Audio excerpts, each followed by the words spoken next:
Assalamualaikum warahmatullahi wabarakatuh. Pada kesempatan kali ini, saya akan mereview pertemuan ketiga mengenai peradilan tata usaha negara. Peradilan tata usaha negara menjadi salah satu indikator bahwa suatu negara sudah bersifat inklusif atau sudah menjunjung tinggi hak asasi manusia. Mengapa? Karena pada dasarnya satu negara biasanya menciptakan peraturan hukum bersifat yang pertama umum atau biasa kita sebut dengan peraturan. Lalu negara juga menciptakan hukum yang bersifat khusus atau perorangan atau biasa kita sebut dengan keputusan. Baik yang bersifat umum ataupun yang khusus, keduanya sama-sama memiliki potensi untuk menjatuhkan hak asasi manusia satu warga negara karena negara tidak melindungi hak asasi manusia. Oleh karena itu, pengadilan tata usaha negara diciptakan untuk hal tersebut, untuk melindungi hak asasi manusia, khususnya bagi hukum yang bersifat individual atau berlaku secara khusus.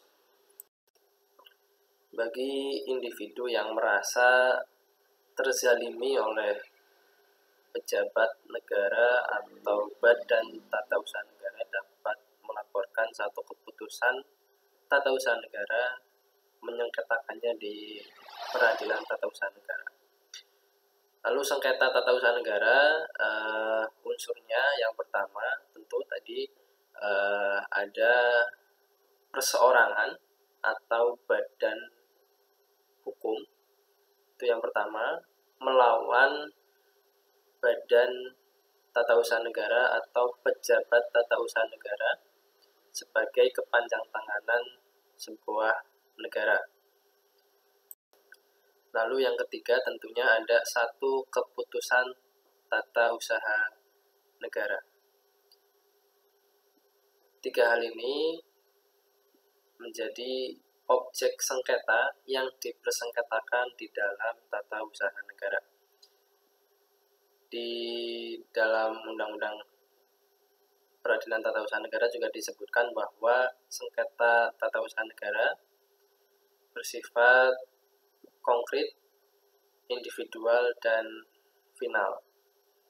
Konkret artinya keputusan tersebut tidak abstrak, misalkan pemutusan atau pemecatan satu pegawai PNS, lalu juga misalkan keputusan BPN terhadap kepemilikan atau sertifikat tanah, itu disebut sebagai hal yang konkret. Adapun individual yaitu objek dari keputusan tata usaha negara tersebut. Bersifat individual karena dengan satu keputusan tata usaha negara, objeknya hanya satu, tidak berlaku untuk umum. Itu disebut dengan individual. Adapun dengan yang disebut dengan final adalah bahwa dengan keluarnya keputusan tata usaha negara tersebut berlaku konsekuensi hukum yang sebagaimana seharusnya mengingat keputusan tata usaha negara tersebut sudah keluar. Sebuah keputusan tata usaha negara selalu pada asasnya selalu dianggap benar oleh siapa saja yang ditujukan. Oleh karena itu, bagi individu yang mengalami atau merasa dirinya terzolimi akan suatu proses-proses terciptanya suatu keputusan tata usaha negara, dia bisa menggugatnya di Pengadilan Tata Usaha Negara. Namun, di dalam perkembangannya di Indonesia, Pengadilan Tata Usaha Negara belum merata seperti pengadilan-pengadilan lain, seperti pengadilan negeri dan seperti pengadilan agama. Pengadilan Tata Usaha Negara baru ada di beberapa kota di Indonesia. Hal inilah yang membuat peran penting profesi paralegal, bahwa yang namanya ketidakadilan, abuse of power bisa dilaksanakan oleh negara terhadap siapa saja dan di mana saja di negara Indonesia. Oleh karena itu,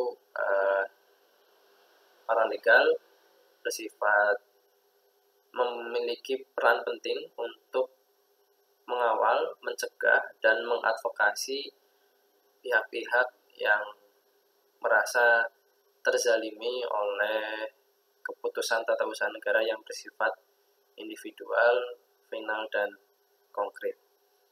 Mungkin itu yang dapat saya sampaikan pada kesempatan kali ini. Kurang lebihnya saya mohon maaf. Wassalamualaikum warahmatullahi wabarakatuh.